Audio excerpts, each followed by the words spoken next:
semua ustadz apek yang ngerti sama agama Islam deh.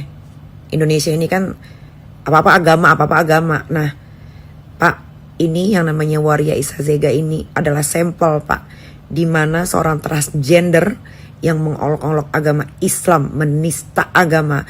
Dia berulang kali dengan sombongnya bahwa dia adalah seorang perempuan, bisa masuk ke Masjidil Haram, bisa melakukan ibadah umroh berkali-kali. Kita nggak usah ngomongin ibadah umrohnya deh, Pak. Itu ibadah umroh itu tuh hak manusia, tapi bodoh aja dia kalau pakai baju perempuan, ibadahnya juga nggak bakal diterima. Bagaimana kalau seorang Waria Isazega ini sholat di masjid yang ada di Indonesia dan dia ada di saf perempuan? Bagaimana itu kalau dia berdempetan atau dia ngambil wudhu di tempat perempuan, di mana perempuan itu memang selalu pakai hijab, nggak pernah lepas pasang kayak saya, Pak? Coba hukumnya gimana? Hukum. Kalau yang namanya Waria Isazega ini sampai nggak dikasusin atau sampai dilepas, nggak dipenjara, udah yang namanya penistaan agama nggak usah ada aja. Banyak kok contoh-contoh penistaan agama. Nina Mukerji makan babi, cuma bilang Bismillahirrahmanirrahim dibilang penista agama. Ahok kepleset penistaan agama. Banyak banget penistaan agama. Gue nggak ngerti. Lagi gue bingung ya sama Indonesia ini. Kenapa laki-laki potong perkutut tuh bisa disahin loh, kelaminnya dijadiin perempuan. Kalau dia potong perkutut, ya udah potong perkutut aja. Jenis kelaminnya tetap laki-laki. Kenapa juga warga pengadilan Indonesia ini disahin? Nih Pak, kalau nggak dipenjara nih si Sarul Waria Isazega nih, nanti bakal banyak nih Pak waria-waria yang sholat pakai mukena, ya, sholat di masjid yang ada di Indonesia. Kasian Pak, perempuan yang memang dia pakai kerudung dari dulu, tiba-tiba harus dilihat auratnya karena dia harus ngambil wudhu di tempat perempuan juga. Terus taruh di saf perempuan juga. Kayak mana Pak? Pikirin deh Pak, puyeng banget Pak. Ini juga nih Polda Makassar nih. Polda Makassar juga jangan-jangan nih agak lain nih. 3 tersangka gak dipenjara-penjara kasus skincare berbahaya merkuri. FF, Mira Hayati, Ratu Glow. Padahal udah tersangka. Ancaman hukuman lebih dari 12 tahun penjara. Di atas 5 tahun aja wajib dipenjara. Ini gak dipenjara. Gak tahu nih, agak lain nih. Polda Sulsel juga nih agak lain nih, nggak tahu dia win solutionnya apa dia.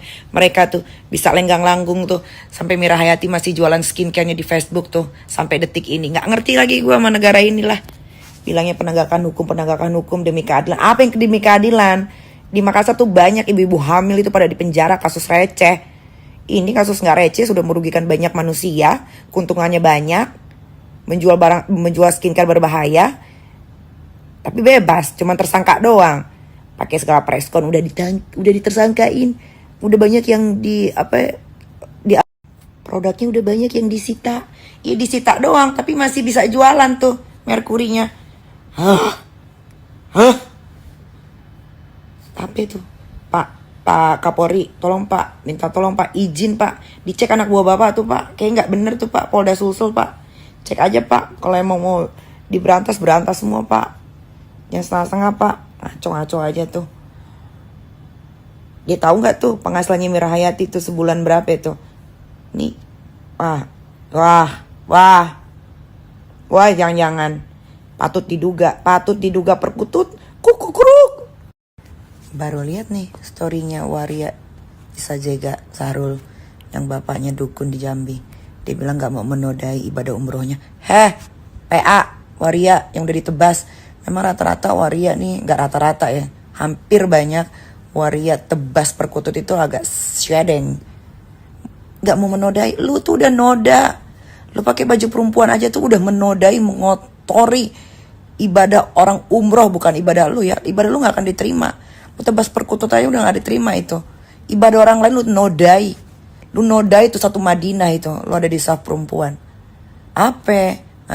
Mulut mami, bukan mami, lu laki-laki ya, lu laki-laki, nggak ada mami, lu laki-laki.